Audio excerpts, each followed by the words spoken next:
Planet of the Fakes for Women, and the post-Ken Meeks era. 1 year after Kenneka Jenkins was found dead in hotel freezer, conspiracy theories abound.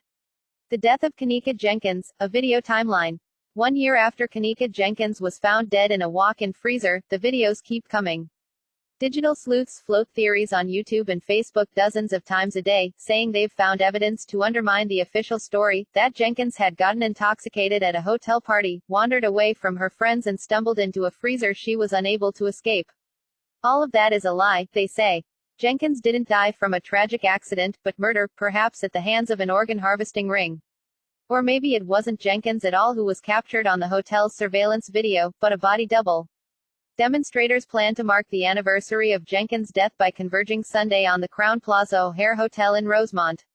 That's where her body was found, and where crowds gathered to protest in the weeks after the discovery, incensed by what they called a lax response from the hotel in Pollock. Some are demanding that authorities reopen the case. But in a sense, the investigation never ended. I think something happened to her, said a YouTuber who goes by the handle Straight Drop and who has made videos exploring what he calls inconsistencies in the surveillance videos. She definitely was killed. She didn't walk into the freezer. After concluding that Jenkins died in an accident, Rosemont police released dozens of photos and documents and hours of video footage to support their finding. That material, though, has been repurposed by skeptics, many of whom have never set foot in Rosemont. They have become a vast and quarrelsome community, with factions coalescing around varying hypotheses. One Massachusetts woman, who administers a Facebook group dedicated to the case, said Jenkins herself has been forgotten in the frenzy to build up some theories and knock down others. For some reason, people really felt connected to her, but that has faded, said the woman, who asked not to be nom.ed for fear of harassment. Now, it's become more of a groupthink. It's very strange. It's like we can't walk back from this.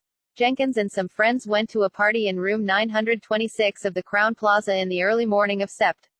9, 2017, some of which was captured on videos posted to Facebook. Jenkins drank at the gathering, according to witness statements, but the party was otherwise uneventful. When Jenkins and her friends decided to leave about 2 hours later, she waited in the hallway as they went back to the room to retrieve her phone and keys, one witness said. When they returned, Jenkins was gone. Surveillance video later released by police showed Jenkins stumbling alone through the hotel's hallways, ending up in a little used kitchen and rounding a corner where a walk-in freezer was kept. The footage, taken by a motion-activated camera, showed no one else in that area until her body was found 20 hours later. An autopsy report from the Cook County Medical Examiner's Office concluded that Jenkins died of hypothermia, with alcohol and a drug used to treat epilepsy and migraines, signif. I can't contributing factors. The report said her body showed no signs of trauma, other than a scrape and bruise on her right leg. A private examination performed at the request of her family also concluded there was no evidence of a physical attack or sexual assault, according to court papers. None of that has stopped alternative theories from flourishing. Monet Hughes, a Texan who moderates one of the largest Facebook groups dedicated to the case, is among many who maintain that video released by authorities was edited. She credited social media for keeping a bright spotlight on the case. We made it major, she said. Facebook made it major. We know that baby did not do that to herself. But another set of people following the case have taken an opposite approach, attempting to debunk the numerous conspiracies have spread across the internet. Gray Hughes, a YouTuber from Oregon who specializes in true crime, has made dozens of videos about Jenkins, many of which cast doubt on theories others put forward. He even used computer animation to illustrate how Jenkins might have traveled through the hotel, a path, he said, that makes the police version believable. Copyright Alyssa Pointer, Chicago Tribune, TNS Teresa Martin, mother of Kenneka Jenkins, is comforted by her boyfriend as she speaks about her daughter's death outside her home on Sunday, September 10, 2017, in Chicago, Ill. I think it all built up, he said of the many opposing views. I think social media, and the availability of content, created an avalanche of insanity.